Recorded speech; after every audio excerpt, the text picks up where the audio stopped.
Good evening, everyone. Welcome to the live Tuesday Q&A with myself, Matt Derrick from Chiefs Digest. I don't expect anybody to be here yet because it is 7:01, and therefore I'm only starting 1 minute late. I would not expect everybody else to show up until 7:05, normal starting point. Though do see Brandon's here early. He's ready for some Chiefs talk. Usually I get started with just an overview of where the team is at heading into the week. And obviously, injuries are going to be the big question, one of the big questions for the Chiefs starting on Wednesday when they get back in. And Joe Thuney is obviously the biggest one. The strained pectoral for Thuney is going to be something worth watching. That it's a strain is one of the better scenarios. I mean, obviously, the best case scenario would like you to have no injury whatsoever to Joe Thuney. But a strain is better than a tear or a partial tear. So that at least news is good.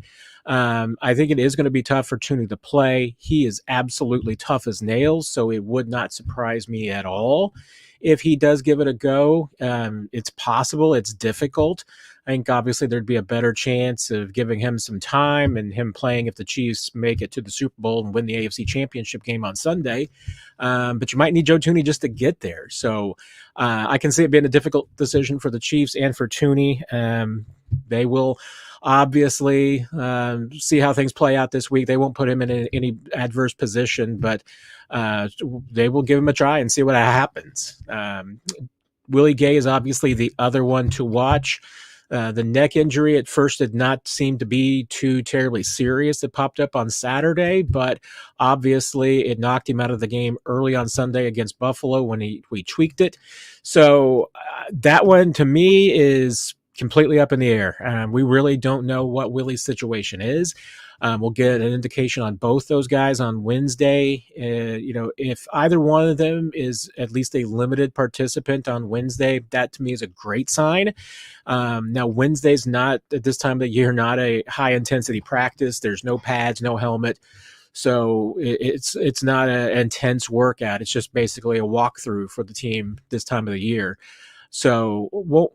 But at least being in a limited capacity would give you a decent indication about where they are at. Friday will be the bigger one test for both those guys. See where they are then. I think obviously Derrick Toney, I think, is a bigger stretch with him possibility. By all indications, at least from what Derrick posted on his Instagram account, I think we can safely say that he had surgery on that injured tricep, and Chiefs haven't made a move with him regarding injured reserve. If they did, that would end his season. So let's see what happens. At this point, they haven't needed a roster spot. They might need one this week if they want to bring back Mecole Hardman, but we don't know. Don't really know what direction that they're going to go. Don't know what the timeline for Derrick Toney is, so let's wait and see. But the other one, obviously, we don't know, have a whole lot of insight into right now is also the Mike Edwards situation with the concussion. And as I always say, it's impossible with concussions to know. Some players can come back more quickly than others. It's completely random. There's nothing that a player can do to come back. You can't rehab a concussion, and teams don't rush players back, so they will let that unfold as it needs to be. So there's no rush there. Chiefs are obviously have continue to make some moves. Anthony Miller was a receiver that they signed today, former second-round pick from Chicago, to a reserve future contract. These are all players who will be on the roster, starting in March. So that doesn't really affect the team now. So I haven't given a whole lot of focus to the injured for the future reserve contracts. There's going to be time down the road to look at those players, but they're not going to be guys who are impacting the team this year. They won't even be practice squad candidates of anything like that. So other than that, Chiefs have been pretty quiet. We'll see if there's anything that happens this week regarding Toney and Skyy Moore. Those would be the only roster moves that I would be looking at. This is going to be a very busy week. The league takes over a little bit, and there's some policies and guidelines when it comes to AFC Championship week. So this week you're going to see a lot more players available. They split us up, so they move all the press conferences and the media over to Arrowhead this week because there's more operating space there. So we'll be in the press box of Arrowhead. We have to get bussed over and walk over to the facility if we want to for practices and open locker room. So makes it a little bit of a challenge, but there's always a lot more players available this week. So as far as content and interviews, you're going to get to see a lot more Chiefs players this week than you normally do because of AFC Championship week. So I think that's probably the only remarks I can give you off the top of my head to start things off. Nick Jacobs is going to join us here in a little bit. He is watching the final moments of Baltimore-Houston from this weekend for his scouting report. So he was going to pop in here and give his thoughts after he's done watching that because he already had banged out the Chiefs and Bills earlier today. And if you haven't seen his comments on X/Twitter, you can go check those out. But he's going to come in here in a bit and share his thoughts. But other than that, I'm just going to go to the questions. And I know Brandon was in here first. It has taken Patrick only 6 seasons to complete what very few have been able to do over their entire careers. Why do all the media people, other than Nick Wright, not give Mahomes his credit? I don't know, Brandon. I think that's to a little bit. I feel like it might just be selective. Lack of a better word, selective selection. Not a great phrase, Matt. You're a professional writer. But I think that a vast majority, I think, of national media do give Mahomes his credit. I think there's obviously a market for commentators that criticize Mahomes and want to say that he's the 7th best quarterback in the playoffs or anything like that because it makes for good TV. But I think there's plenty. I mean, even, on the broadcast, I think, Mahomes usually gets his due. And I think the legitimate, serious media, a lot of them do give Mahomes his credit and acknowledge that, if they don't acknowledge that he's the best player in the NFL, they obviously acknowledge that he's one of the very best and obviously the best quarterback. And I think anybody else who makes an argument other than that, I mean, if you're making an argument that Mahomes is not one of the, say, top 3 quarterbacks in the NFL, you're being disingenuous. And I mean, I think you're doing that because it gets you attention. I knew that Sean O'Hara, I knew he was an offensive lineman.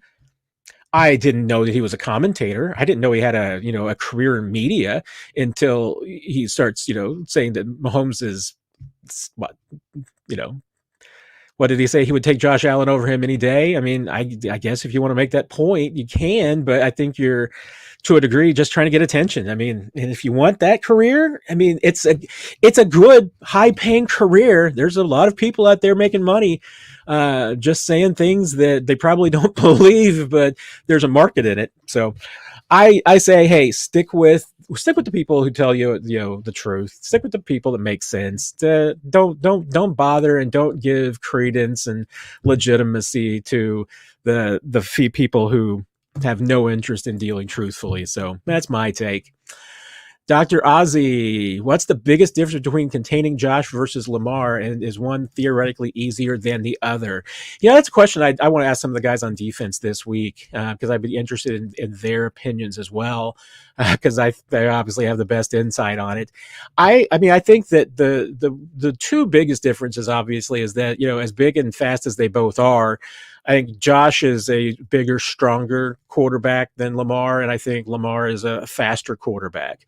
So that, to me, I think that, with Lamar, I think you have to worry about the agility and the elusiveness much more than it is with Allen. Josh is more willing to run through you and run at you. Lamar's got the ability to just run away from you and elude you.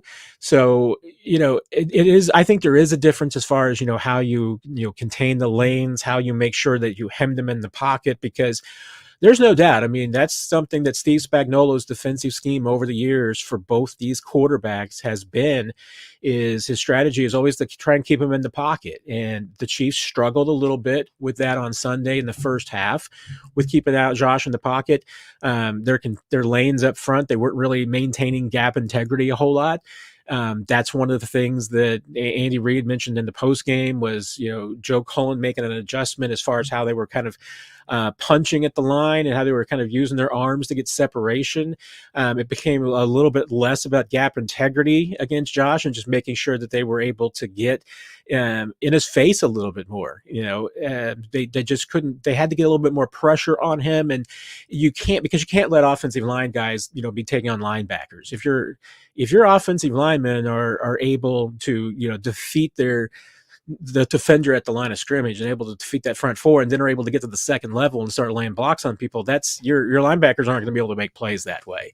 So that was one thing that I think that the Chiefs definitely will have to work on this week. But yeah, I mean, and once again, I mean, the Chiefs, last week, they would have had Blaine Gabbert and Chris Oladokun probably splitting time as the scout team quarterback. This week, it'll probably be just all Chris Oladokun.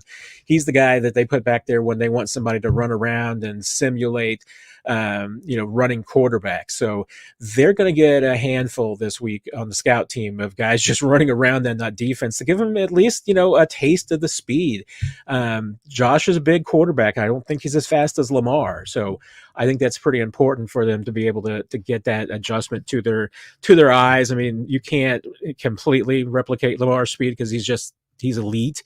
And the Chiefs have used a lot of different guys to emulate Lamar in the past. I think Jerick McKinnon did it one year. I know Tremont Smith did it when he was a rookie because he was so fast. I mean, that's the kind of things that they'll do to get this defense adjusted. But I think it's speed versus power. And I think it's just, which one do you think is easier? I mean, I'd probably say I think it's easier to contain Josh Allen, but Josh proved this weekend it's pretty hard too. But you look at what Lamar was able to do against the Texans, and hey, speed's not that easy to contain either. So we'll see what happens. Hey, Sharon, here's an interesting one. I'd like you to discuss the intangibles, like Lamar playing in his 6th playoff game and Patrick his 17th. Cognitive durability of Mahomes versus other physically talented quarterbacks. I don't think there's any doubt experience helps.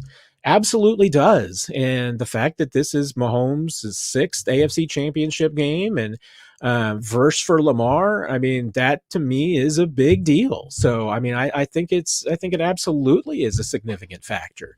So, but I think that, to me, it's probably more of, where the pressure is. I don't know if experience is as much as, in this game. I just don't feel like there's a lot of pressure on the Chiefs. I don't feel like there's a lot of pressure on Mahomes, in that, they've been there before. If the Chiefs don't win, will there be questions? Sure. But the questions we'll be asking on Monday will be more towards Brett Veach and Andy Reid. And we'll be asking about the wide receiver room. And we'll be moving on to next year and talking about Chris Jones and L'Jarius Sneed's contracts. I mean, I can't imagine that the conversation on Monday, if the Chiefs were to lose, is going to be the same as it would be if the Ravens lose. Because if the Ravens lose, I think the questions are going to be, wait a minute, Lamar makes a lot of money now. He's expected and paid to win these big games, and he can't win the big one. So what's the deal? There's going to be a lot more doubt and a lot more questions in Baltimore if they don't live up to their seed once again, because that's kind of been their MO. So I don't know. I think that's an important intangible. I mean, because I do think that the pressure that these two teams are facing is different. I think the Chiefs are playing with house money. I mean, I know they want to win. I know that they expect to win, but, do they feel like people's jobs are on the line if they don't? I don't think so. I mean, the Ravens may not feel that way either, but I think they absolutely will feel in Baltimore that if they don't win this game, then there's going to be a lot of questions, and there's going to be some finger pointing, and there's going to be some doubts. And I think the Chiefs, if they lose, I mean, they'll be angry and they will use it as motivation for next year, but I don't think it'll be the same fallout. So I think that's a little bit different. And, and feel free to, if you want to, feel free to kind of describe what you mean on the cognitive durability. But I take that maybe more as just when you say that, I think, to at least myself, it's more about the ability of Mahomes to kind of compartmentalize, I think, in these big games, that just things don't seem to faze him. And because I think that's what kind of happened on Sunday in Buffalo. I mean, my question going into the fourth quarter was, the team that wins this game is going to be the team that doesn't blink. Their quarterback doesn't make a mistake. And I don't really feel like Mahomes made any mistakes in the fourth quarter. Josh, I think, played as good as he possibly can. I don't think that he played as well as Mahomes did in the fourth quarter, and that was a difference in that game. I mean, I think that there was a couple of things that the Bills didn't get done in that fourth quarter.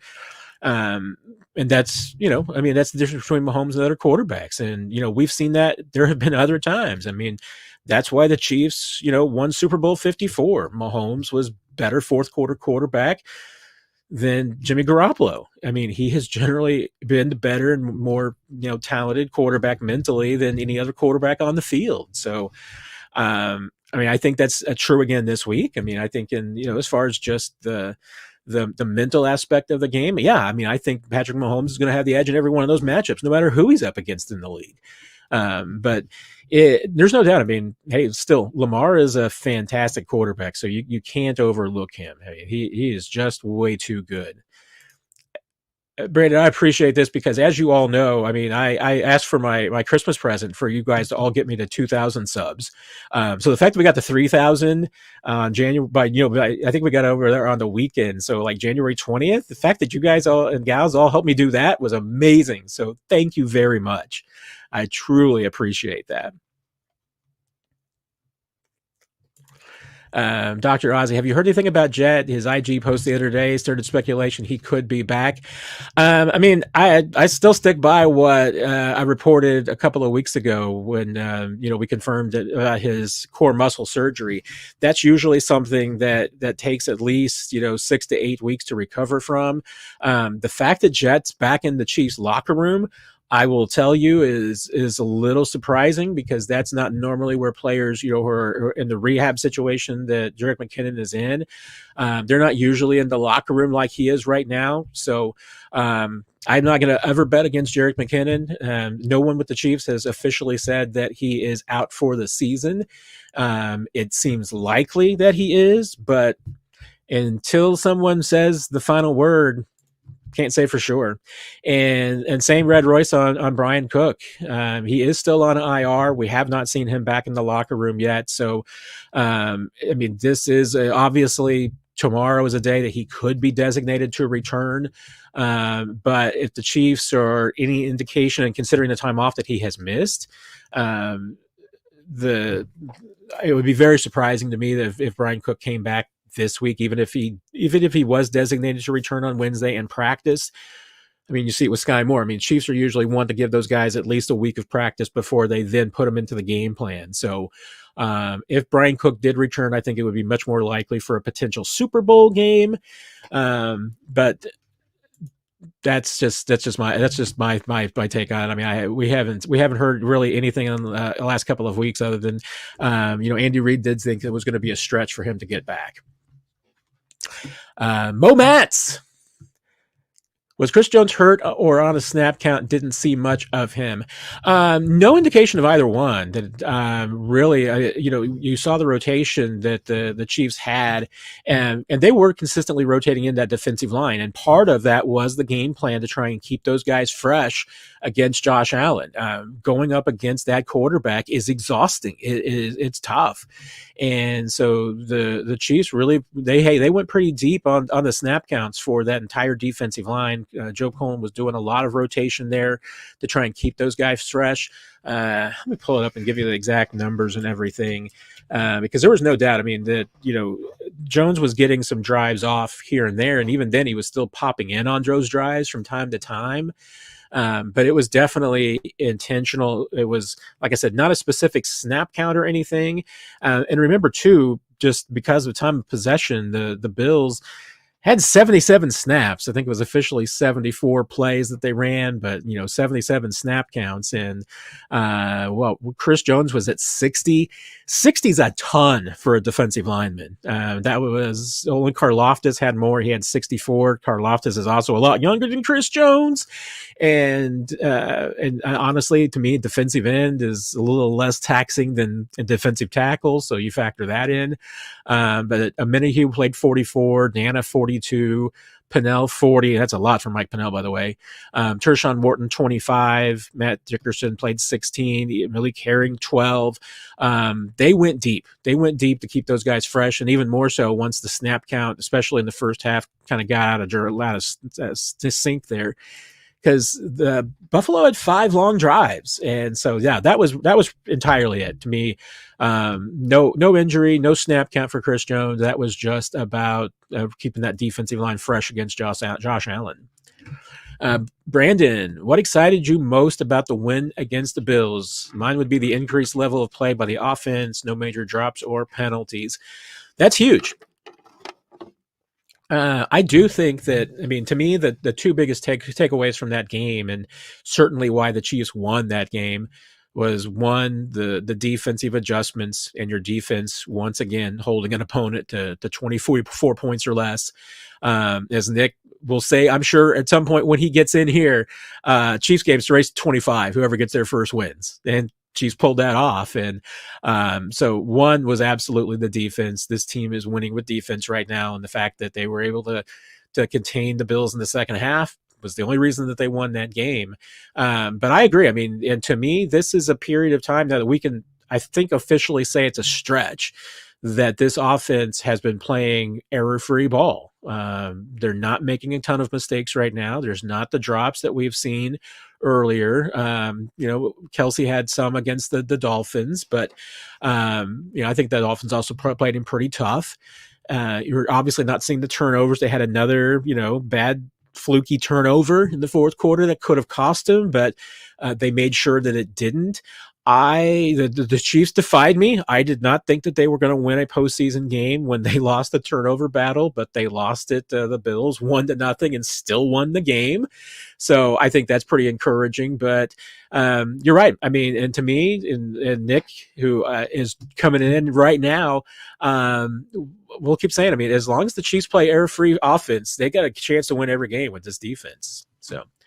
And speak of the devil, Nick. Hi, hello. How are you? The show. What's going on? How are you? I just finished up the Ravens game, so I decided I'd join you. I mentioned to everybody that you were finishing up with the Ravens, and you had done Chiefs Bills earlier today. So, do you feel more optimistic or less optimistic now for the Chiefs in the AFC Championship game? Can I feel just mystic in general? You sure can. You don't have to feel optimistic or pessimistic. You just feel mystic. Yeah, I'm just going to feel mystic because I don't know what way it's going to go. Obviously, the Ravens are going to have an extra day rest over the Chiefs this time, and the Chiefs had 2 days over the Bills last time. So they'll get back a little bit quicker. And that Texans game, I don't know if that was as taxing as what the Chiefs-Bills game was for both opponents on both sides of the ball. So that'll be interesting to see how quickly the Chiefs can recover this week, especially the 2 o'clock game. So there's a little bit more working against the Chiefs this week than there was last week, and the Ravens have a lot better linebackers than what the Bills and Dolphins have put out the past couple of weeks.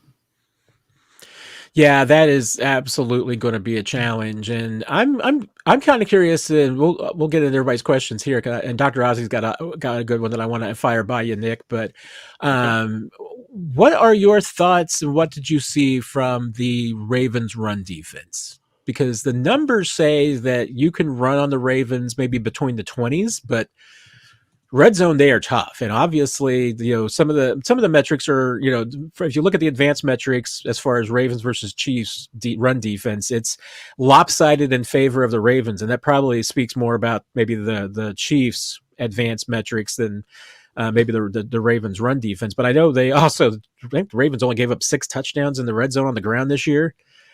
I mean, how do you see what did you see from that Ravens run defense this past weekend? They like to stack, especially against the Texans. They like to stack the box and be physical on first and second down. If they can get you in 3rd and long, they love it and they'll blitz off that.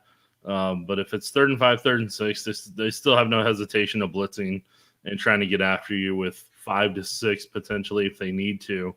And if it's sometimes they mix it up, and if it's 3rd and 13, 3rd and 10 or longer, they'll have a couple guys play the sticks.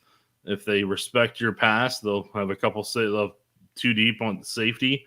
So it's going to vary. So I think the Chiefs are going to have to For the most part, I think the Chiefs coaching staff is going to go through the personnel scenarios, especially the AFC North, of what each team did and how the Ravens reacted to it. If the 3 tight end set that the Chiefs used against the Bills last week, if they can really use that again to help with the run game and to get some favorable runs and keep favorable down and distances, or if they need to go in a different direction. But above all else, the Chiefs are going to need some quick safety valves when they feel like the Ravens are going to be blitzing to get the ball out quickly, whether it's a sit-down route, whether it's a crosser or looks like a crosser or something else or slants or whatever, but they're going to need to be able to get the ball out quickly on some of those blitzes on third down. Yeah, and that's obviously, I mean, in the past has been one of the best traits about Patrick Mahomes is the ability to beat the blitz. And he's had some success against the Ravens in the past. I mean, this is a little bit different defense than the Ravens have had. I mean, it's a different coordinator than he's faced in the past. But, what's your kind of take on that? I mean, is this still something that, when the Ravens, if they want to blitz Mahomes, is that still an advantage for Mahomes, or it's still just going to be tougher, especially with maybe this group of pass catchers that he's got? If they had the likes of a Tyreek Hill, I think they could burn him a little bit more.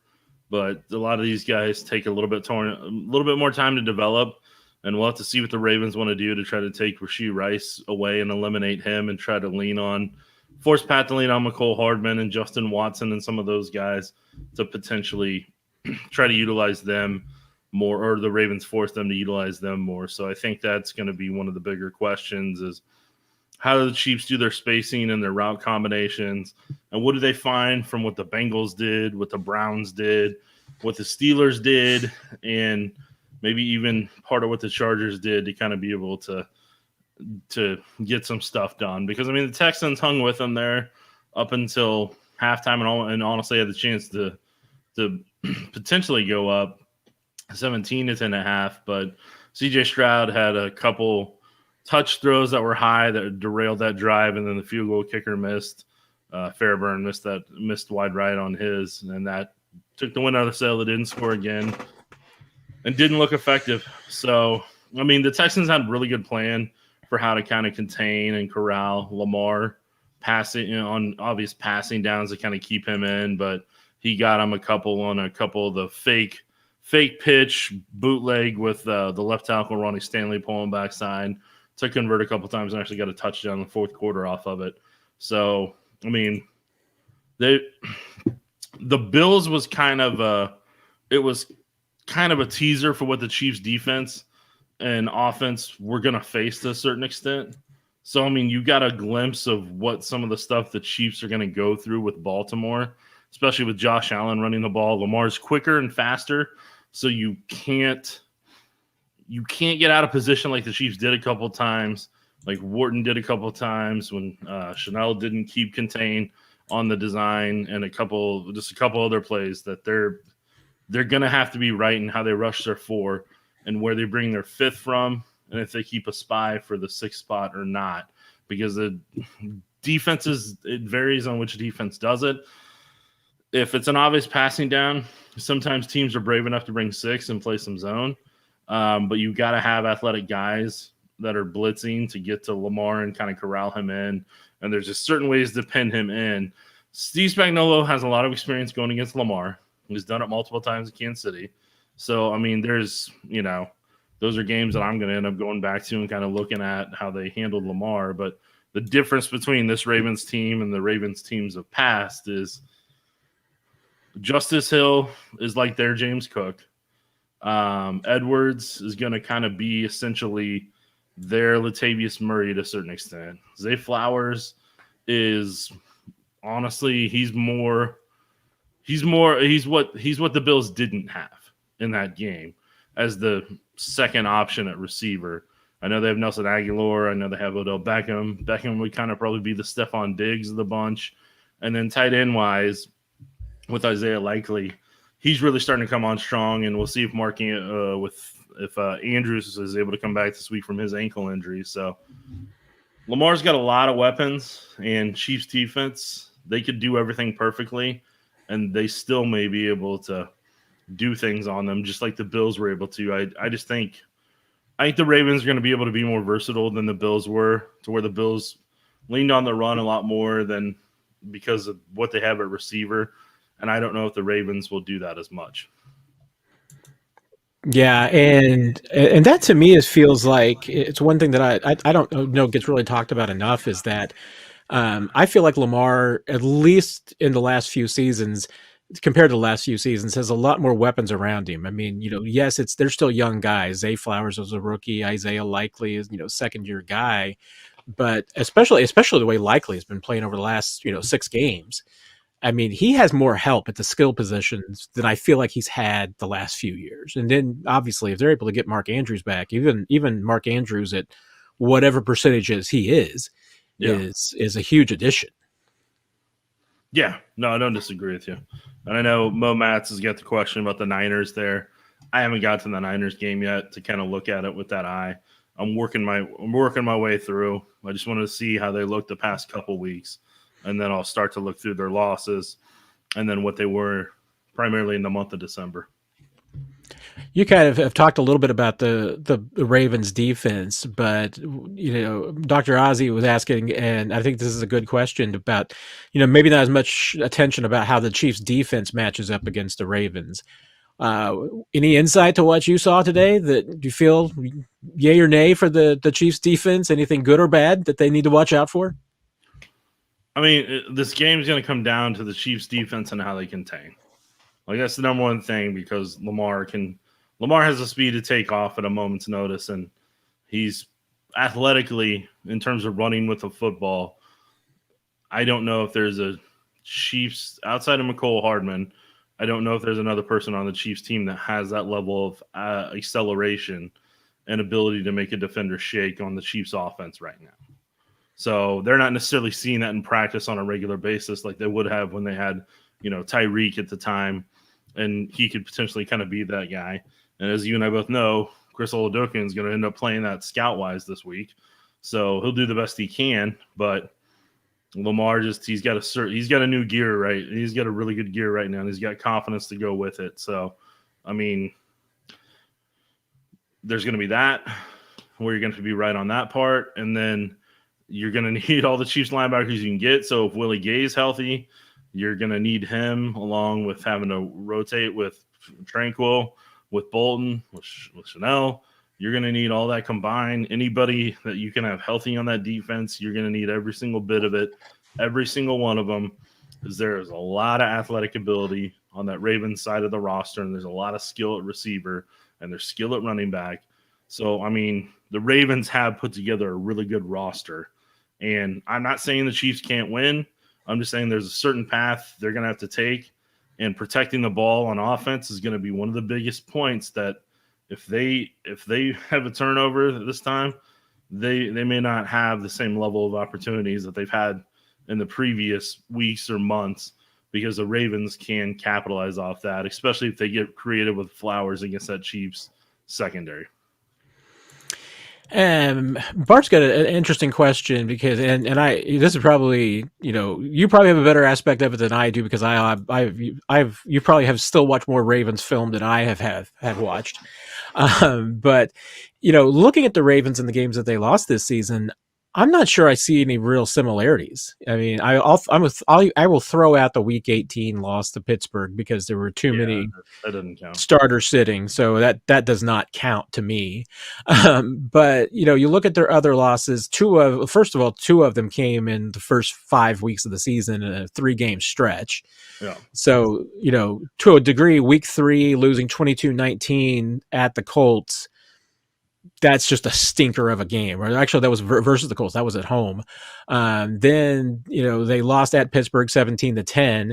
I mean, I can chalk up the Colts as just being, hey, the Chiefs laid a stinker at the Colts last year too. So sometimes you just lose to a team that they catch you off guard. Steelers, that's probably another. I mean, it was clearly not their best game. I don't think that Lamar played particularly good in either one of those. Really, I mean, the only thing you can really take away from their other loss to Cleveland late in the season was they didn't play very good defense that day. I don't know that you can really count on that because, the Ravens do hang their hat on defense, although, I mean, I still feel like it comes down to turnovers, that the Ravens defense thrives on turnovers. I just don't know how good they are if they don't turn you over. Yeah, I mean, I'm like I said, I'm in the MC stage of watching them. So I mean, I'm gonna go through each one of their losses and see what happened in those games, just like I'm gonna watch the Titans game. I'm really intrigued by the Arizona Cardinals game when I end up seeing that. And I remember watching part of the Rams live, but I've watched so much football since then. I'm gonna have to go back through that one, and I'll go through the Niners. I'll watch the Dolphins again, even though I watched it live. But like, there's just certain you can watch a game and enjoy it, but when you're having to actually look through it critically to see what there's available to take, it's you have to go back through it completely. So, like I said, I'm barely 2 games into the 10 plus games I want to watch. So to have a certain theme or pattern right now, the only thing I can tell you that stands out, like I already said, is containing Lamar is going to have to happen. And part of that run game, I mean, like I said, they hit you 3 different ways. Justice Hill is their speed guy. That's the number one guy that they're going to have to try to figure out a way to slow down. Edwards is a guy they use to lean on when they want to pound on you and kind of wear you down in the second half of a game for the most part. And then Dalvin Cook they brought in, but you can tell when he's running because he's 9 yards back because of how much time he needs to get up versus being in shotgun like Justice Hill can be.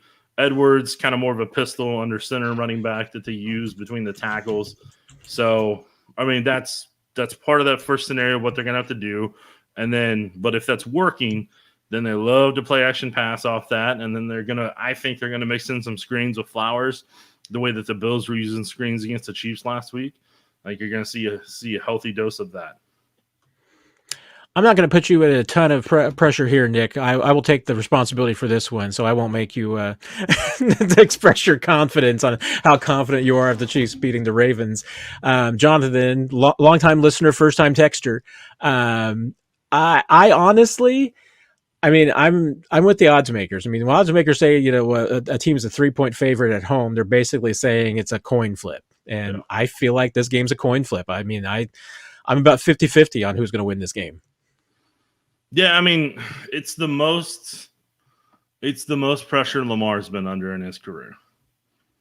And if he was having to have all the weight on himself in this game like he's had in previous years and didn't have all the playmakers around him that he does, then I think it would be really tough sledding. But they have given him so many options on this roster that I'm telling you, if you take the skill position that the Ravens have and you put it on the Chiefs roster, the Chiefs are going undefeated. There's a real good chance that the Chiefs could go undefeated unless there's just some mystery that happens. But they have so much skill and so much experience at receiver that's been there, done that in terms of what Lamar needs, what he wants. And then, like I said, with Flowers has that explosiveness at receiver that I do strongly believe the Chiefs were trying to trade up for. But it didn't work out because they're the Chiefs and Super Bowl champions and nobody wants to help them get that speed back. So, I don't know. I don't know what's going to happen in the game. I guarantee I could watch every single game and I'm still not going to be sure on it. That's just how close this game is. That's how you have to factor in the Chiefs' experience of playing in the playoffs, playing in tight situations and their ability to do it. John Harbaugh's been there, done that. He's going to be a steady ship. And for the Chiefs in back-to-back weeks, they're going to have played somebody who was a part of the coaching staffs with Spagnuolo and Andy. So they're going to, so Harbaugh's going to know about those guys and kind of what they do and who they are and kind of what they're about. And that's another piece of that puzzle that Nagy, Andy, and Spagnuolo are going to have to throw some curveballs that Harbaugh and his staff are not expecting.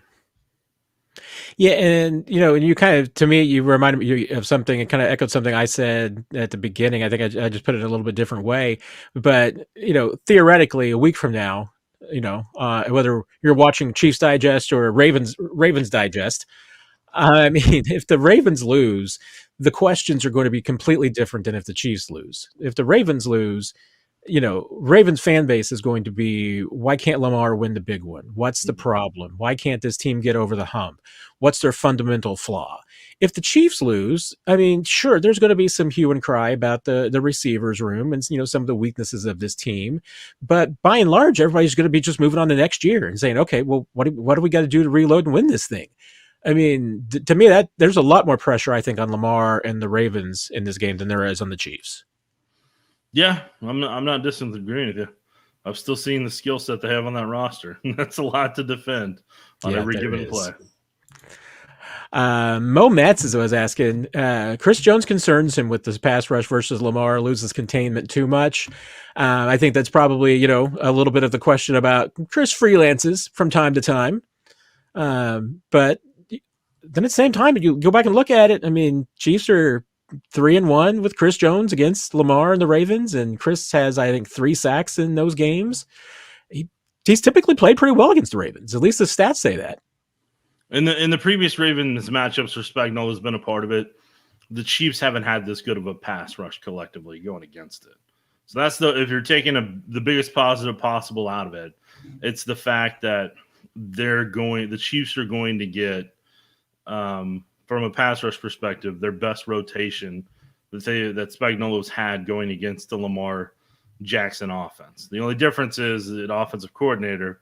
It's a lot more creative this year than it would have been with Greg Roman. Roman was a lot more predictable, and he can go be predictable with Harbaugh potentially in Los Angeles. And we'll see on that one. Good luck, Herbert, with that. But yeah, it just, I don't know. We'll see. I mean, there's a lot to sift through this week that I don't have a lot of answers on right now, and it's going to take a lot more time. But I mean, with Chris. Look, I mean, Chris wasn't the one who was getting out of contain in the Bills game. He was doing his job. He was being steady. He was being a steady presence for him. Wharton was the one who got out of position a couple times, and Josh immediately burned it as soon as he had the chance. And I know Chanel missed one to where Karlaftis was knifing in, and Chanel needed to scrape and get out there, and he didn't get out there quick enough. So Josh was able to throw that touchdown to the front pylon against L'Jarius Sneed. So. Yeah, it's going to take a lot of discipline on defense. The Chiefs have the defense to slow them down. It's just there's a lot there to slow down on a regular basis. And depending on the injuries, we'll see what the Chamari Connors can kind of do in those situations and Deion Bush's can do to kind of help slow it down. Geo Menu with a question that, I mean, you kind of start getting into a little bit there, but once again, I'm not going to put you too much on the spot, but your first impressions of the Ravens offensive line. They're not, the Ravens of the past were more road graders than what I feel like this offensive line is. And I don't see that. I don't see them being anything that's kind of, whoa, that's the Dallas Cowboys with Ezekiel Elliott in his prime top O-line, or that's a Bill Callahan coach type offensive line. So, I mean, are they going to run over the Chiefs defensive line? I'm not personally expecting it with what I've seen on tape, but, I mean, it isn't really about, the way I can say this, it isn't necessarily about what the offensive line's strength is or what they're great at. It's just how multiple they can be on every single play, to where getting somebody out of position, whether it's a linebacker or D tackle that guesses wrong or an end, because Lamar has that read option on half the plays with him and, with Justice Hill or Edwards, that can kind of make that difference. And all offensive lineman has to do is seal it off and let Hill's speed run right by. So, I mean, it's more the ability to misdirect than it is about the Ravens put their hand in the dirt and they knock you off. Like this, in my opinion, the best offensive line the Chiefs faced this year was the Philadelphia Eagles. And I don't think the Ravens are the Philadelphia Eagles. Doesn't mean they're a wide Grand Canyon away from each other, but I'm saying the Chiefs, in my opinion, have already faced the best offensive line in football this year, and they held their own for the most part. And I'm guessing the Ravens probably still tip the scales at maybe the heaviest offensive line in the league, because they got some big dudes up there. I mean, I know their interior is younger, but they've got, some 340 guys in there, and the veterans on the end, Moses and Staley. I mean, those are some big cats too. Right.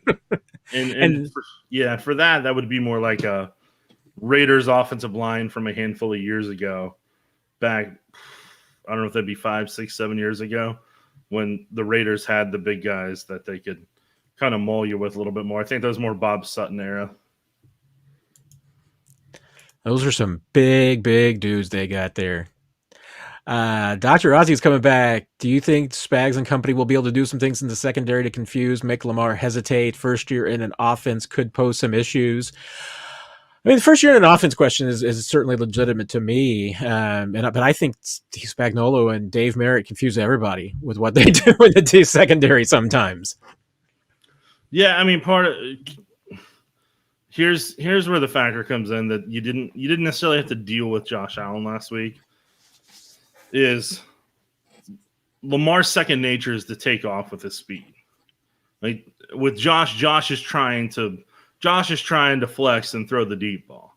So like Josh is going to hold on to the football a little bit longer than Lamar will, because Lamar's like, okay, well, out there, boom, done, run, and get the first, or take off, and like he's willing to do that. Like I'm saying right now, they can do all the rotations that they want to do in the secondary and rotate safeties and do this and do that.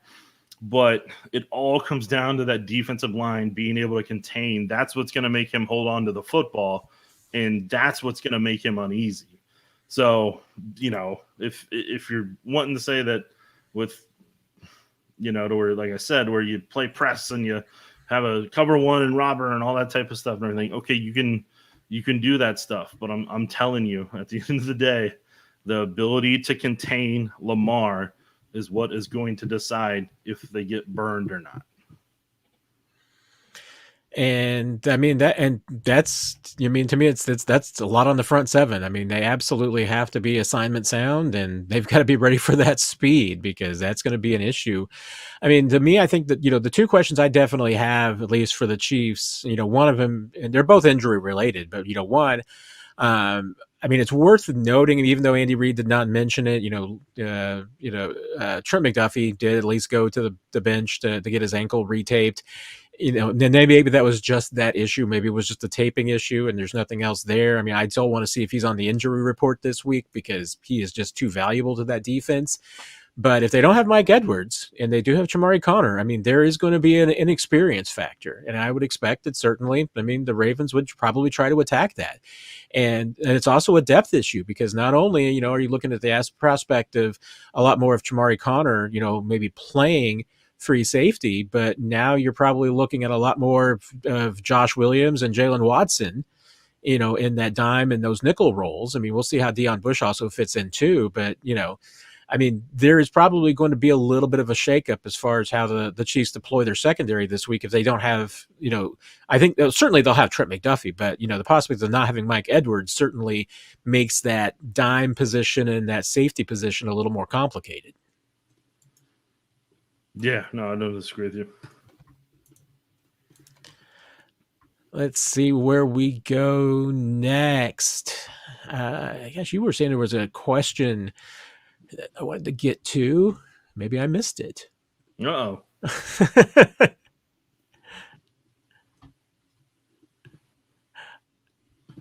Let's see. Oh, Dr. Ozzy. Do you see people already trying to blame the refs for the Chiefs potentially winning against Baltimore?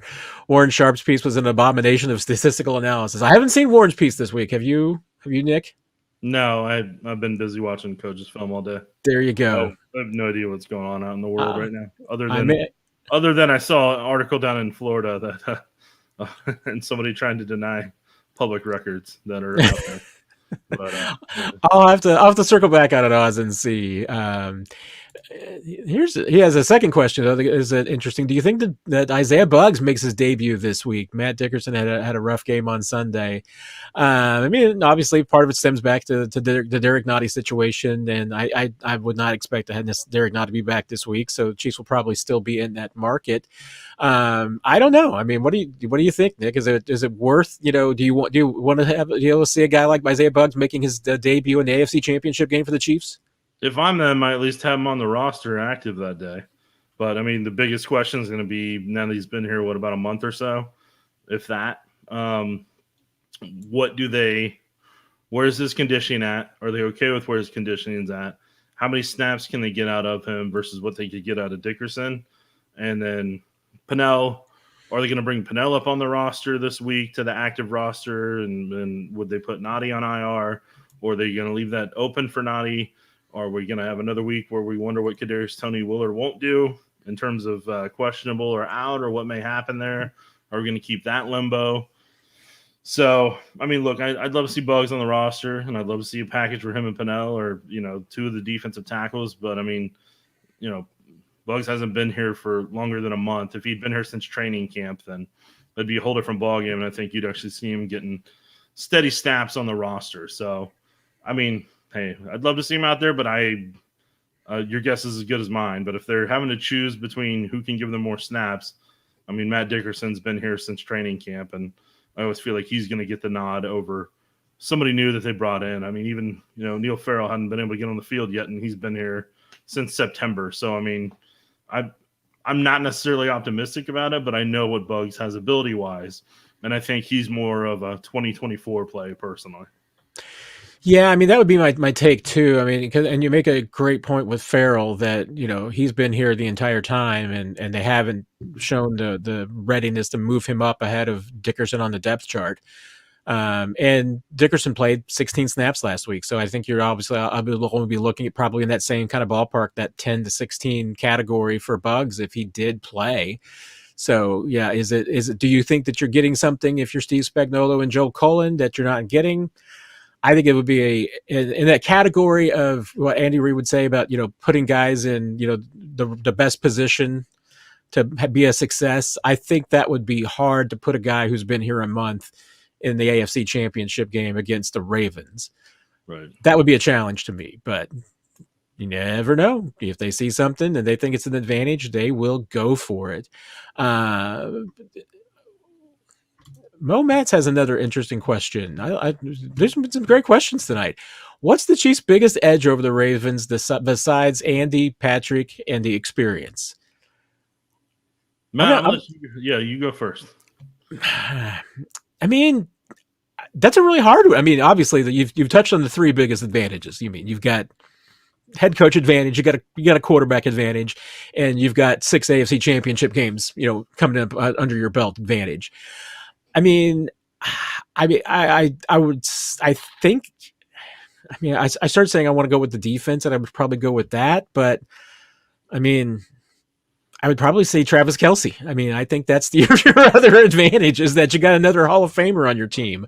Maybe the Chiefs have. I mean, hey, and this is my time for my little quick soapbox. I mean, if Chiefs win 3 Super Bowls, there's a lot of guys getting Hall of Fame jackets on this team. I mean, Chris Jones gets a 3rd ring, he's going in the Hall of Fame. I mean, be hard to keep him out at that point. So there might be some other guys that, this is just the first step. I mean, Nick Bolton ends up with 3 or 4 rings. He's probably getting, going to end up in a Hall of Fame one day. I mean, that's probably my simple one is just to say, you know what? I mean, wouldn't surprise me if Travis Kelce has another 2 touchdown game, because right now, I mean, as beat up as Travis Kelce is, the Travis Kelce I saw on Sunday was the Travis Kelce that's, I don't care. This could be, and I'm not saying he's going to retire. I was just saying he was playing like a guy who knows that every NFL game could be his last and was just leaving it all out in the field. So I mean, to me, yeah, I think I have to. I was going to go defense. I was going to go somewhere on the defense, but I mean, you're talking about just pure advantage. Who's better than the Ravens? Travis Kelce is going to be better than anybody he's going up against on Sunday. Yeah, I mean, outside of, like you said, with Kelce, I don't know. I would say maybe the Chiefs secondary has a lot of quality athletes that can at least hang with the Chiefs wide receivers. But I mean, the biggest thing that's going to be is what you already named off is Andy Reid, Patrick Mahomes, and the experience of this team having played in the Super Bowl last year, where, almost 40 guys on this roster have been there, done that. So, I mean, that's kind of, that's where most of that's going to kind of lean on, and that's what they're going to have to lean on. That's what's helped them get through these past couple weeks and turn it on that level, and that's what they're going to need again this week. And this Chiefs team, that's where they're going to have to get fast and physical quickly and kind of really overwhelm the Ravens and kind of get them guessing and give them unscouted looks that they weren't expecting and be really incredibly creative. And that's where maybe Steve Spagnuolo comes in, to where he surprises the Ravens defense or Ravens offense with stuff they haven't seen early on and can force some turnovers and can make them uneasy. I have another thought that crossed my mind just now, that because I hadn't really thought about this. I mean, and I feel stupid for having not thought about it, but I also we're can't. early in the week right now. Okay, I know we're early, but I haven't thought anybody else thinking about it and talking about it yet. But all of a sudden, this gave me a tingle, Nick. I'm not going to lie. This gave me a tingle. Okay. Where are you going to put L'Jarius Sneed? In what way? Is he trailing OBJ? Is he trailing Zay? I'm trying to put him on Flowers personally. I'm trying to eliminate Flowers' athletic ability because Odell, I think you can comfortably do it with a couple guys. Aguilar, I think anybody else in the secondary can cover him. Bateman, you really don't need one of your top 3 corners against him. But if I'm in the Chiefs' shoes, I tell Sneed, hey, most of the time you're going to be on Flowers. Maybe McDuffie gets him a couple times. And then maybe we need to put you on Odell a little bit, but for the most part, Flowers is going to be your responsibility. And he's already gone against Tyreek twice. So, I mean, that's my first thought. I mean, I say, even though, I mean, especially because Odell, I mean, has just been really, really below average the last 5 games. I mean, he looks every bit of the 31-year-old receiver that he is, with multiple knee injuries.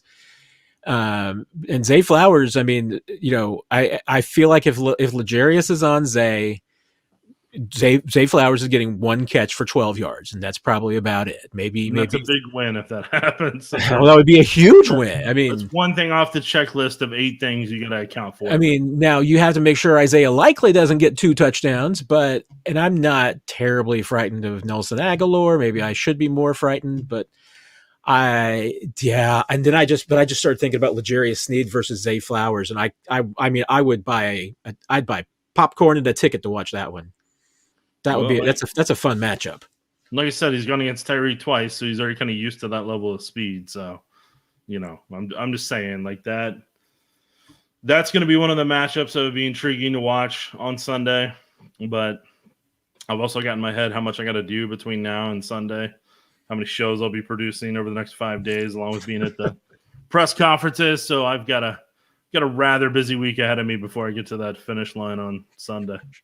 Well, we're not going to steal too much more of your time tonight, Nick, because I know how busy you are.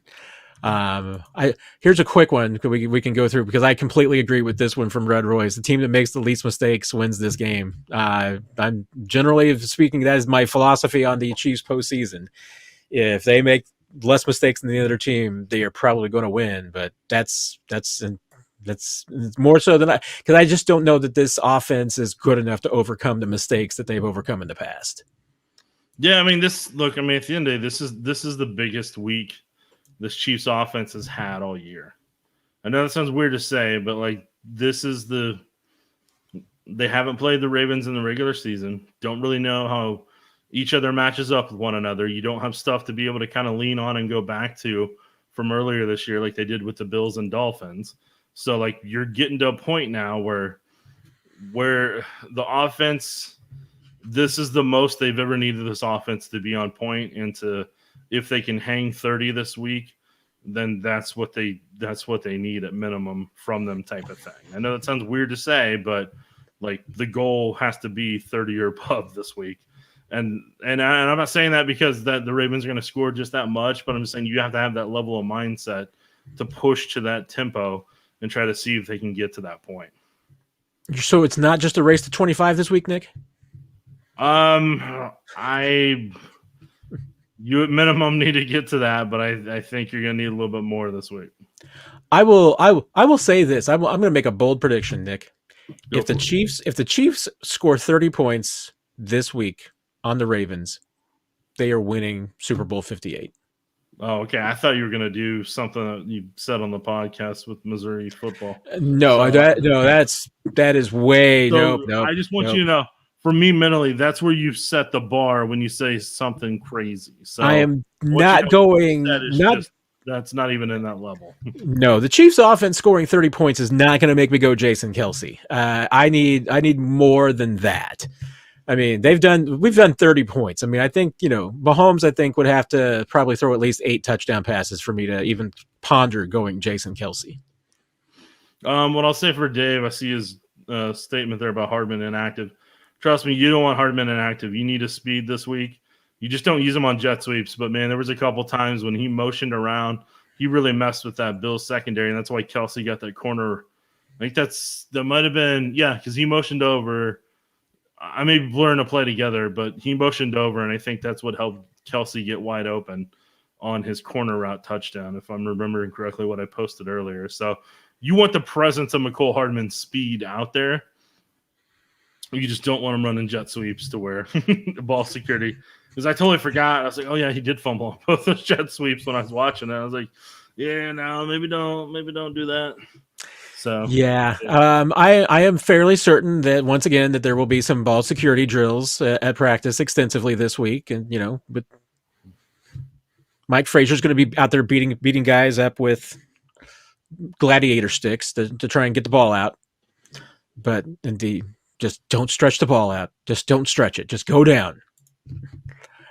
Bart wanting to ask us what are our X factors in this game, and to me this is notable because Nick, my X factors in the last 2 weeks have been horrible picks. What did you have? I don't remember. I took Marquez Valdez-Scantling against the Dolphins, so I was 1 week early because honestly, I mean Marquez was a big factor against, and I was accurate in that sense, in that I did say that at some point in this postseason, Marquez Valdez-Scantling is going to make a couple of plays that is going to be important to this team. I just picked the wrong week.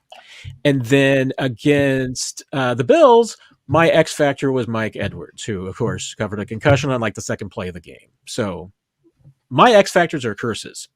Do you have an X factor yet, or is it too early in the week for you? I mean, if I'm having to try to pick somebody right now, more than anything else, like the Chiefs' offensive line collectively is going to be able to open holes for Pacheco to keep that run game steady and to keep that thing going. Because more than anything else, you really need that offensive line to take snaps away from the Chiefs' defense so that they can not have another 80-snap performance like last week. So the ability to effectively run the ball on a regular basis, I think that above anything else is what the Chiefs need in this game plan, just simply to be able to kind of stay on par collectively on both sides of the ball. And I would say defensively, I think it's going to come down to discipline collectively, all 11 of them together. I know that's not like a true this specific person, but that's the kicker.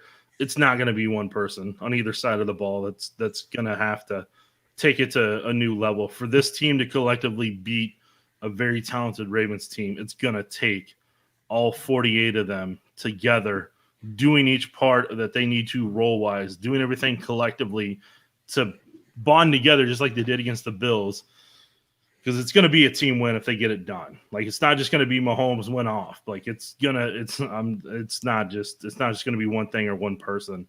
And so if that's a cop out, it is what it is. But I'm just going to tell you the reality. Yeah, I don't because when I think about the X factors, I just eliminate big names or big considerations. I mean, I'm not somebody that's not on the team. You won't be wrong that way.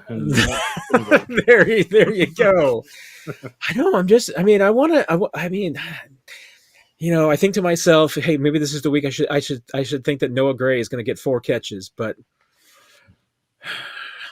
Matt, I don't know. That's a great one. You should do that. And see, to me, once again, a X factor to me is not like L'Jarius Sneed or Trent McDuffie having a big game. Matt, don't say anybody that's actually going to make an impact. Exactly. You're telling people that you're cursing them. So if you're going to curse somebody, I need to stop. So the biggest X factor in this game is Lamar Jackson.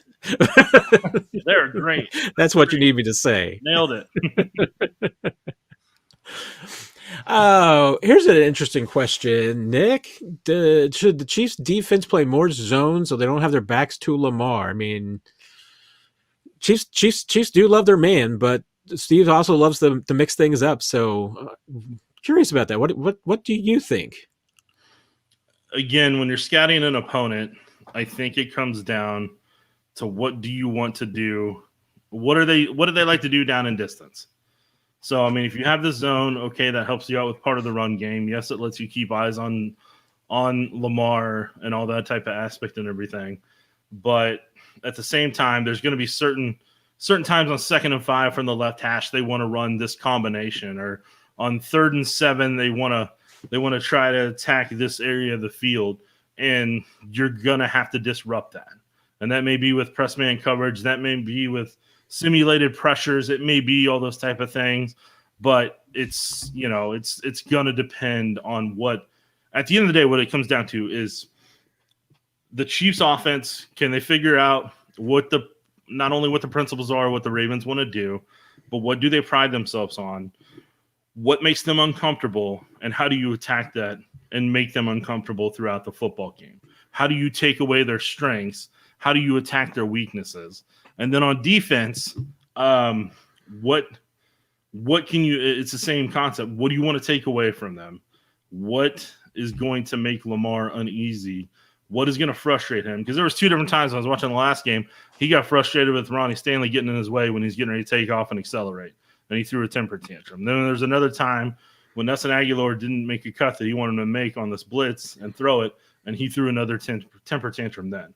The more temper tantrums you can make Lamar have, the better off you're doing. So, I mean, that's the goal. I say it that way, but that's the goal of what you're trying to do, is to give him those Phillip Rivers level temper tantrums and just go from there. So, yes, it may take some zones. Yes, it may take man press coverage. It may take a mix of it. You've got to, for them, they got to be willing to do everything to be unpredictable to get this win, because the Super Bowl is that close right now. I mean, it is just 60 minutes away potentially from them going back to defend the championship, from them being able to repeat as champions. It is right there for them. So whatever the heck they got to do to get to that, go out and do it. Yeah, and I this is a total segue here, Nick. But aside, once again, I'm going down the scenic route, Nick. But to your point about what football coaches, and especially the Chiefs, and the way that they go about trying to break down and analyze situations, what opponents do in their film. This popped up on my stream, my X stream a few weeks ago. But it was a video that one of the players posted. And maybe you saw this. Was it Willie Gay throwing a snowball? It was Willie Gay with the snowball and George Karlaftis. So he's going to throw snowballs at Lamar? Is that what we're saying? No, but at the top of the screen, because it's the film from practice, and it's got on there, what situations are. No. And you look at the top of the screen, and it's down in distance, field position, hash, personnel. Well, and I mean, that's where, especially I think it gets lost at the pro level, because, the college level has a wider hash, but I don't think, especially after talking to you for all the years and everything like this, I have just learned so much more about how important the hash is at the pro level. And that depends so much about what you're calling plays. And and Andy Reid in particular, he's a stickler for details. And there are things that they're absolutely going to do on one hash versus another. Right. And there's certain spacing and room that they need to where maybe this route they're wanting to run, at this distance and this length, come with, with this out route, they want it to hit at a certain spot to combine with the slant and this vertical over top of it. And they need a certain amount of spacing to effectively do that with what range this safety has back there to be able to cover that zone, or what this guy, the way he opens his hips when they're doing press. And in a way to kind of explain this is to go back for the almost game-winning touchdown that Josh Allen had before the field goal. Whenever Josh Allen, I believe it was Shakur, I think it was who it was, and Chris Jones took, when he went outside a defensive end, and he put Deion Dawkins back into Josh Allen's lap and put him on skates back into him. So then Josh couldn't put the full torque into his throw when he was getting ready to throw that post. But when you look at that play and what they had designed, they had certain things underneath, combinations that they were using, or spacing they were using to set up that post over the middle. And what happened on that play was Chamari was watching an underneath route, and McDuffie is keeping outside leverage, but he's trusting Chamari to be in a spot to take the inside leverage away to where they don't give up anything that's open in the middle of the field there. But Chamari's still looking this way, still evaluating both those. He starts to turn too late, and Skyy ends up getting past him. McDuffie's trying to catch up. And if it wasn't for Chris doing that, other than if he drops it, they have the go-ahead touchdown right there. And we're maybe not having this Q&A right now about what the Chiefs may or may not do against the Ravens. You know, we're talking about off-season stuff about what happened in Buffalo potentially. You know, you just don't know. But I'm saying it's just all those little details of how, if you know what you need to give this defensive back eye candy-wise, used to have with Marcus Peters all the time. When the Chiefs went against Marcus Peters when he was with the Ravens, Andy knew what to do. I'm going to put this route in front of him, have this route over top of him. Marcus is going to jump on this one. Pat just has to give a little shoulder shrug. Marcus is going to bite on that. I'll throw him over top of him for a touchdown. They did that for like 2 touchdowns when they played him on Monday night, and the Ravens had all those blitzes, and Patrick destroyed it. So, like I said, it's just a matter of knowing all the little nuances that you can attack. And right now, the Chiefs and Ravens both have a little bit of the unknown, to where if you heard what Andy said and kind of what some of the Bills have said, basically the Bills took everything the Chiefs struggled with all season and they put that into their game plan in the first half. That is what and they've openly kind of admitted that's what they did. So in a way, the Bills did the Chiefs a favor, because the Bills took everything that they had in the kitchen sink, found every single piece of it, put it in there in this crock pot, mixed it all up. So then the Chiefs got to kind of look in the mirror and see everything that they had issues with this week, got to work on them in the game, win the game, and then kind of have them have reminders for themselves this week when they go against Baltimore. I don't know what you'd call that recipe, though. I don't know what it is for the crock pot. Well, speaking of recipes in the crock pot, yeah, Justin has a fascinating one that I'm interested in your take. Yeah. Do you guys think that if Spags were defensive coordinator for another team, that he could scheme Mahomes and beat him? I think it depends on what personnel he has. I genuinely think it depends on what personality he has. And I know that because, I mean, this secondary he has right now, you can kind of tell this is one of his favorite secondaries in terms of what they can do athletic ability wise, what they can do, and what they can kind of take in and how they can approach it, and the experience in high stakes situations that they already have for all of them being in the league 4 years or less for the most part, about who they kind of lean on the most. Like you can tell he's really fond of what they are. So if you're taking that secondary and you're pairing it with one of whether it's his current Chiefs defensive line, and if you give him a little bit different at linebacker than what he's got right now, then he'll give Mahomes a ton of fits. But if you're taking him with Bob Sutton's 2018 Chiefs defense, no, he's gonna have a lot of problems. He ain't stopping Mahomes. But then if you pair him with the 2015 Chiefs defense that had 7 Pro Bowlers on it, yeah, Spagnuolo is going to do some wonders. I would love to see Spagnuolo with 7 Pro Bowlers. He could have a lot of fun with that, with Derrick Johnson in his prime, Dontari Poe in his prime. If Steve Spagnuolo had Dontari Poe in his prime with that athletic ability, oh my goodness. What he could do with him and Mike DeVito as his one – he could have Mike DeVito as his 1 tech, and make Poe as his 3 tech and just cause havoc because of what Poe could do athletically at 345 pounds. Interior offensive lines would not stand a chance against that. And then you got Tamba and Justin if you wanted to use those guys.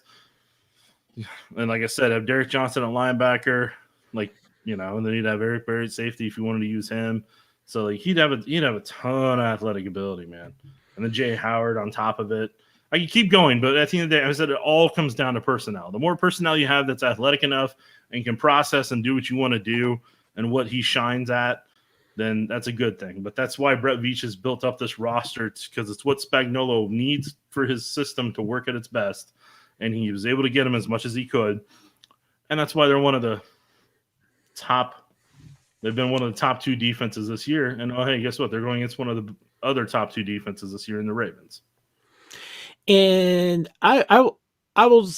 This made me go back to training camp, and it makes me go back to that we probably took away the wrong lesson back in training camp, because I'm not sure what our really takeaway was, but this defense absolutely, and I'm going to say it, absolutely destroyed this offense in training camp. I mean, this was the worst I've ever seen Patrick Mahomes in a training camp. I mean, worse than in 2018 when we were all writing the Patrick Mahomes is turning over the football like crazy because, he's testing these windows and everything. And we were all writing about how Patrick Mahomes is a turnover machine. And of course, hey, let's not say all of us, okay?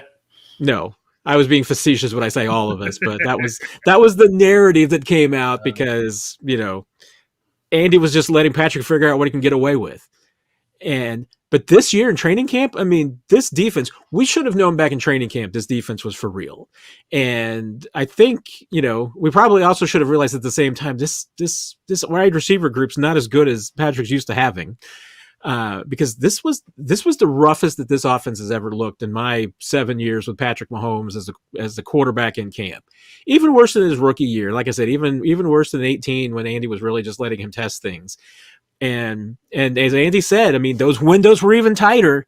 Well, they were. I mean, this defense, I think, that's why I say, I'm even going back to training camp. I think Spags proved he has a defense that if he had to scheme against Mahomes, he could do it this year. Yeah, and if the Chiefs had some better receivers, maybe Mahomes could do a little bit better with it. Well, that's true. That's a 2024 problem. The 2024 problem. Well, it's a March problem when the parts come in and you see what's out there. Matt, we're still technically in the 2023 season. I know we can't get too far ahead. Yeah. Let's go rapid round here. Finish up our last few questions. It's my last call. There you go. Is there a number of rushing yards that I think we're keeping anybody under? I think we're keeping Lamar under. Any rushing yards to keep you under to know that the Chiefs will win? I have no idea. He can have 200 rushing yards if he fumbles the ball 5 times. Well, that's true. It doesn't. It doesn't. It's going to be circumstantial, situational basis. And as long as the Chiefs can, like I said, the Chiefs can figure out a way to score 30. They can force turnovers and take possessions away from him, and they can make him uncomfortable, and not allow the Ravens to lean on their run game in the second half. That's where I'll start to get pretty worried. Is if in that second half, like the Ravens did to Houston, they can take that offensive line and just run the ball down the Chiefs' throat and lean on them and wear them down. That's where you're going to start.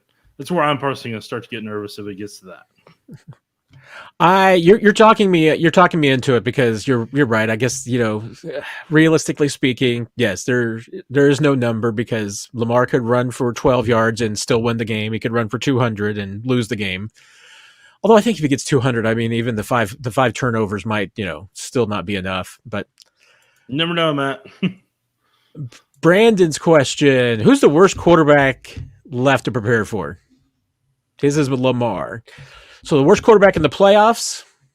I mean, I still don't want to prepare for. He's saying it's the Brandon. I'm assuming you're saying it's the hardest one left to have to go against. Yeah. And if it is, then yes, it's Lamar. Like that's the. Well, if you're just talking about the Chiefs, I mean, I would say Mahomes. So, yes, I think he's talking about other than Mahomes. Oh, yeah. Touche. So, yeah. Touche. I don't know. I mean, we're both trying to figure this one out. So, Jared Goff does not strike fear in me. Brock Purdy does not strike fear in me.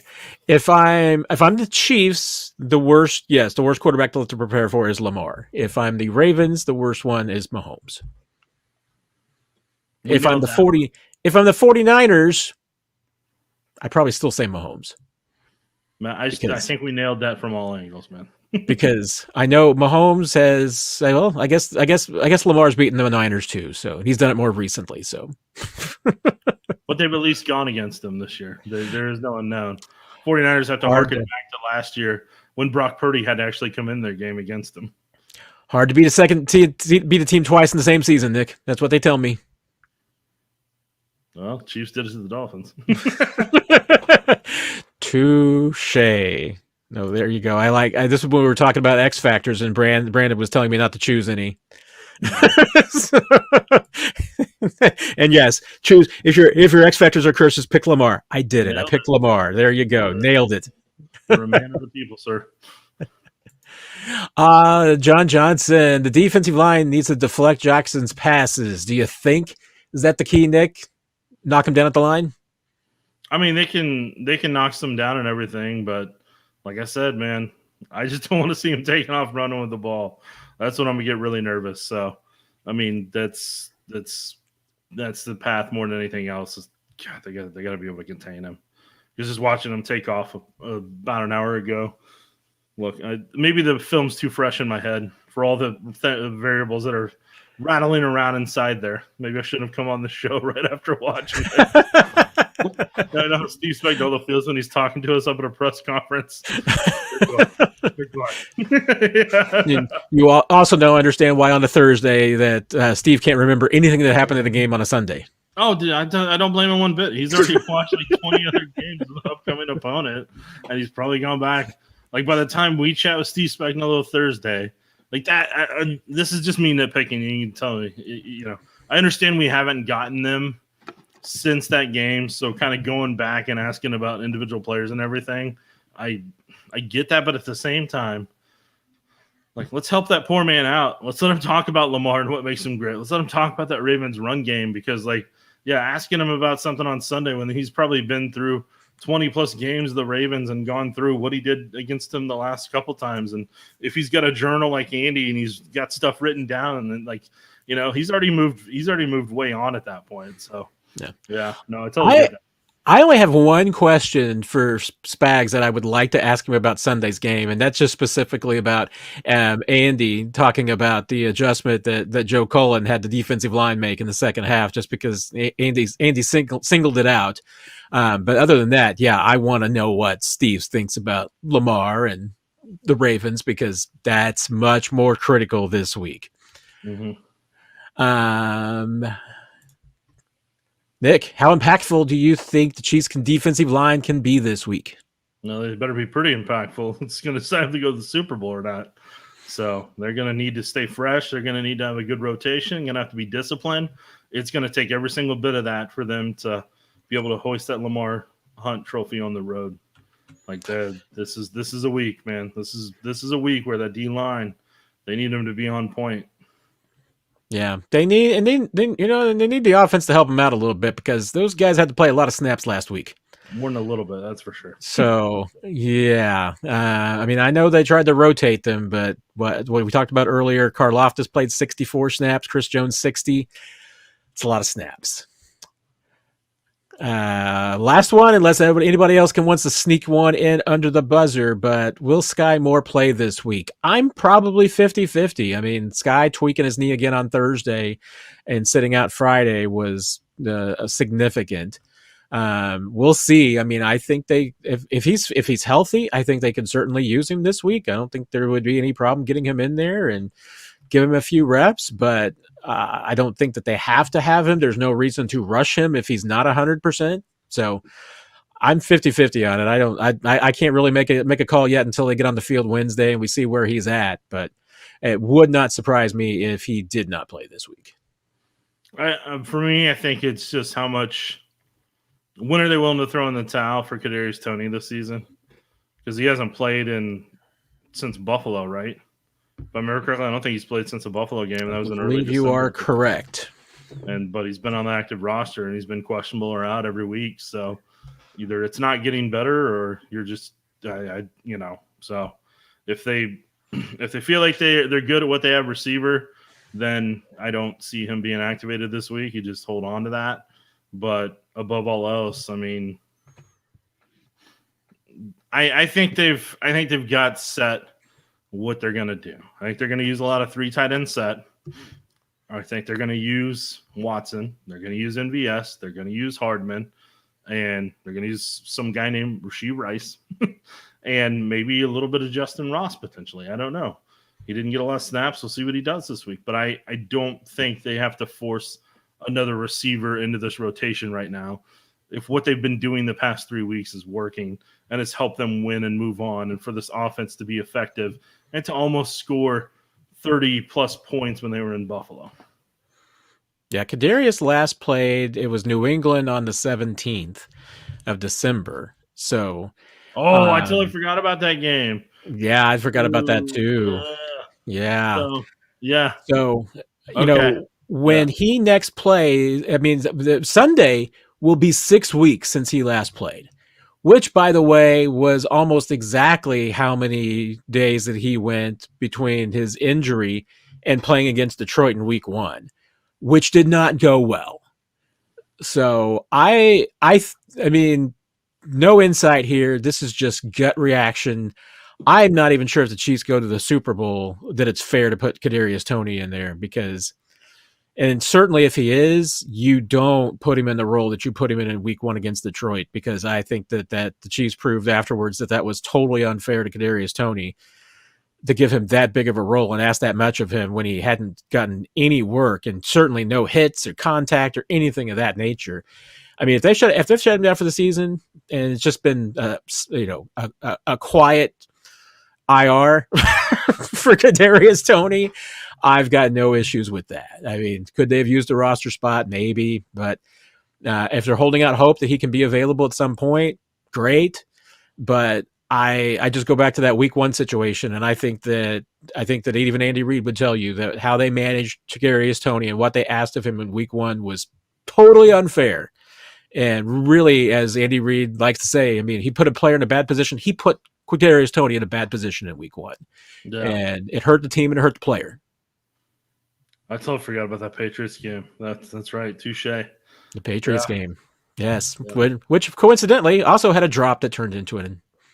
Matt, it's the end of the night whenever I do the shirt reveal, and it is synonym rolls, just like my grandma used to make. See, I was trying to figure. I could see the notum roll, and I was trying to figure out what it was. Yeah, that is, gosh, it's what I'm here for, man. I have nothing in my. I find the shirt memes, and then I get them. I have no T-shirt that competes with anything in your closet, Nick. I mean, I got a link for you. We can go. Just wait till you see my next shirt. I got another one that I'm waiting for Sunday. I mean, I have a Life is Good T-shirt. I have a Buzzathon 10 T-shirt from my high school media program from 2000, which I can now fit back into, which is the only reason it's in my office right now. That's cool. That's awesome. But you've got me. You got me beat there. Matthew asking, what's your score prediction?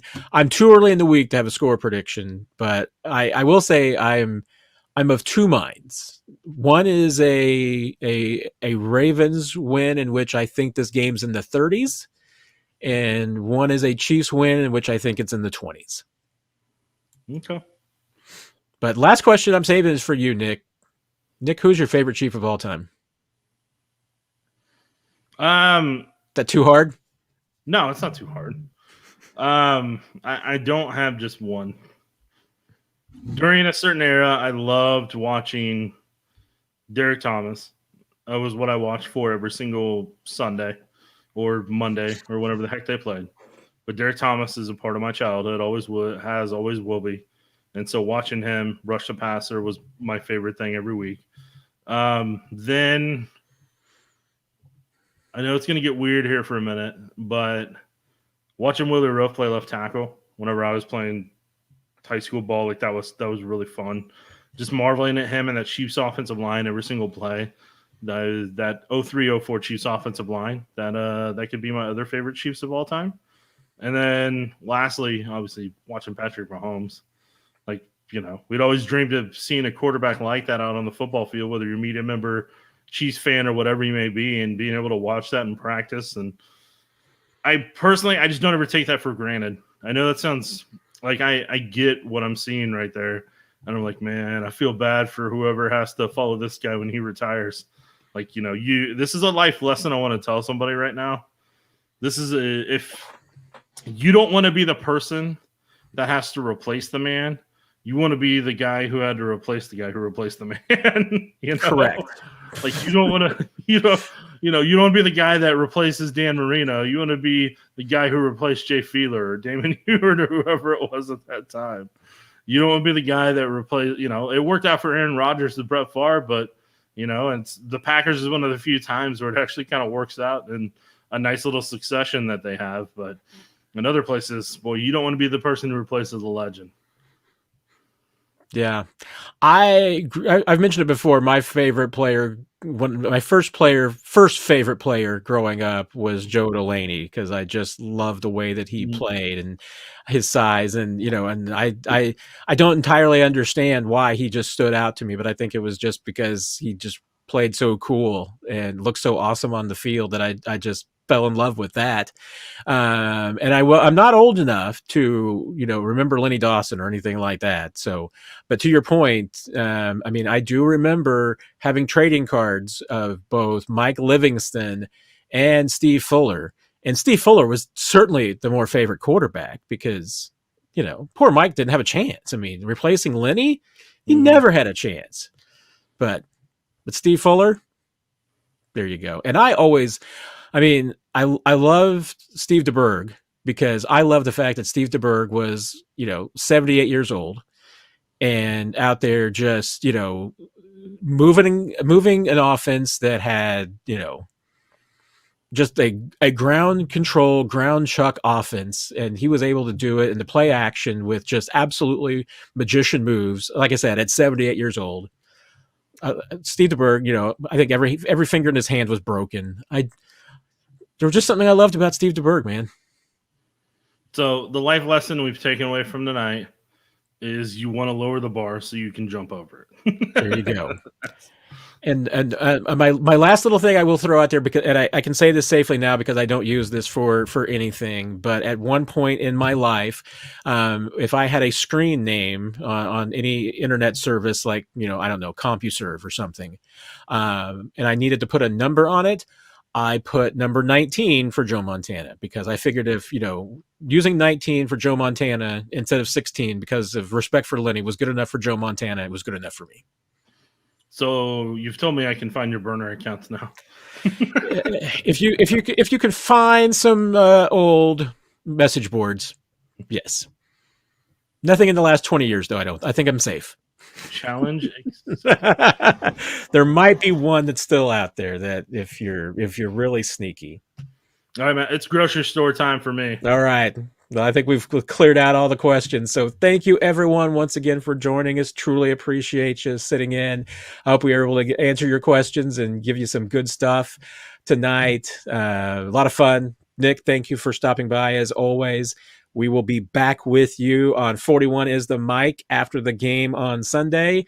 I am also going to have some content up for the members this week. So if you are a member of Chiefs Digest on YouTube, I promise you're going to have some cool stuff this week from the facility and from what's going on during the championship game week activities. And we'll also keep doing this every Tuesday. I don't know if we'll always be able to get Nick to come in and join us because he is so gracious with his time, and I truly appreciate you, Nick. Thank you very much. Thank you, everybody out there. Like, subscribe, hit the bell, all that fun stuff to stay up to date on everything going on at Chiefs Digest. Thank you, everybody. Have a great night.